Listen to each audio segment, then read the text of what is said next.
let's get right into it. Medicine is full of stories that sound more like horror movies than healing. But sometimes, the most unsettling treatments don't just make a splash in history, they actually save lives.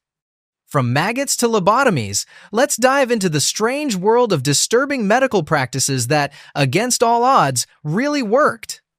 Number 7. Maggot therapy, letting bugs clean your wounds. Picture this: a festering wound that won't heal, antibiotics failing, and hope fading. Then the doctor walks in with a jar of live maggots. Sounds like the start of a nightmare, but for centuries and still today, this creepy cure is real medicine. Specially bred fly larvae eat only dead tissue, leaving healthy skin untouched. As they munch, they also secrete enzymes that fight infection and speed up healing.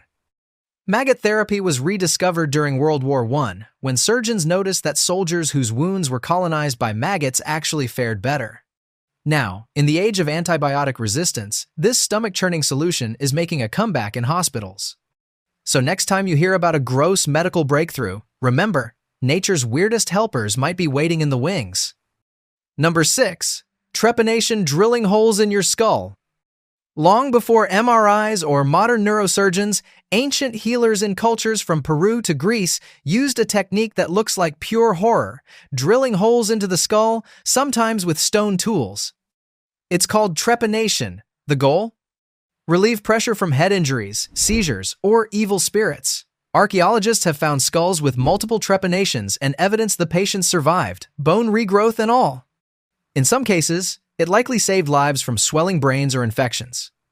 We may cringe at the thought, but for thousands of years, this bloody, painful act was one of the only ways to save someone from certain death.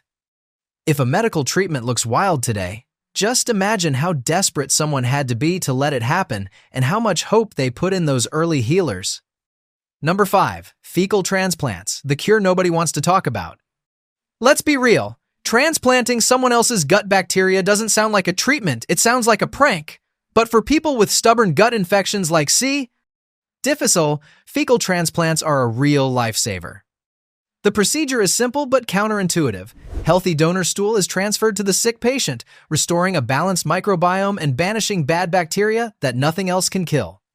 Hospitals resisted at first, but as success stories piled up, the method became mainstream, saving thousands who would have otherwise faced relentless illness.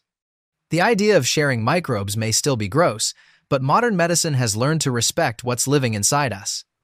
So, the next time you hear about good bacteria, just remember they sometimes arrive in very unexpected ways.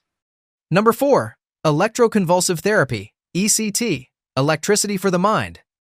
Electroconvulsive therapy, or ECT, is one of the most controversial treatments in psychiatry, and the inspiration for countless horror scenes in film. But beneath the stigma and scary reputation, ECT has quietly saved lives. It was developed in the 1932nd, after doctors noticed that seizures seemed to temporarily lift severe depression. By delivering a controlled electrical current to the brain under anesthesia, ECT induces a brief seizure, which somehow resets certain brain pathways. For many with deep treatment-resistant depression, ECT works when nothing else will. The idea of electricity to the brain is understandably unsettling, and early versions had serious risks. But today, ECT is done with precise monitoring, muscle relaxants, and careful protocols. Most patients wake up confused but quickly experience relief sometimes in a matter of days. Of course, it's still not fully understood. No one knows exactly but why it works, and side effects like memory loss are real concerns. But for some, ECT is the difference between endless suffering and real hope. If you ever feel skeptical of a medical miracle, remember that the strangest solutions sometimes hide the brightest possibilities. Number 3. The lobotomy, cutting away the darkness. It's hard to imagine a more disturbing procedure than the lobotomy. Developed in the 1932nd, it promised relief from severe psychiatric disorders. The technique? Inserting a sharp tool, sometimes an ice pick, through the eye socket or skull to sever connections in the frontal lobe. By the 1942nd, thousands were performed, hailed as a breakthrough for people with intractable mental illness. Some patients did find peace or calm, especially those suffering from violent psychosis or agony, but the cost was staggering. Many lost not only their symptoms but their personalities, creativity, and spark. The story of lobotomy is a cautionary tale. It shows what happens when the urge to fix outweighs the need to understand. Families were desperate, and doctors were hailed as pioneers, but for every patient who improved, many more were left with devastating side effects. The rise of antipsychotic medications eventually ended the lobotomy era, but not before the world learned a hard lesson. Not every cure is truly a healing. If history teaches anything, it's to always ask not just what a treatment does, but what it takes away. Number 2. Leeches, the bloodsuckers that wouldn't die. If you thought leeches were just for medieval barbers and bad horror movies, think again. Modern surgeons keep jars of these wriggling bloodsuckers in their operating rooms, especially for delicate procedures like skin grafts and reattaching fingers or ears. Leeches draw out blood, relieve dangerous swelling, and inject compounds that prevent clotting and infection. These little creatures are so effective, they've been FDA approved as medical devices.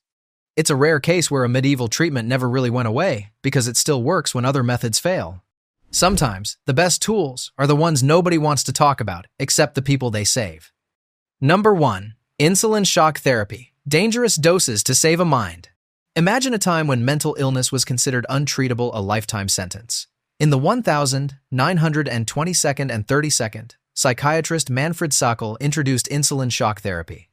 The process was as dramatic as it sounds. Patients were injected with large doses of insulin to induce a coma. The theory was that the brain, reset by these controlled comas, could somehow recover from severe psychiatric disorders, especially schizophrenia. The risks were enormous. Overdose could kill, and comas sometimes led to permanent brain injury. But for some, the treatment brought real improvement, lifting psychosis, restoring functioning, and even allowing some to return to society. Hospitals built entire wards for insulin therapy, and desperate families pinned their hopes on these risky, miracle cures. Over time, new drugs and safer methods pushed insulin shock into history, but it marked a bold era in medicine's willingness to experiment. Today, it's a sobering reminder. Medical progress isn't always pretty or painless, but it's almost always driven by hope. The next time you hear about a radical new treatment, remember that every breakthrough began as a risk that someone, somewhere, was brave enough or desperate enough to try. Disturbing? Definitely. But that's what makes the history of medicine so wild and so human. If you're fascinated by the stranger side of science, make sure you subscribe for more stories that challenge what you thought you knew. Stay curious, stay a little skeptical, and always keep asking what today's normal treatments will look like in the future.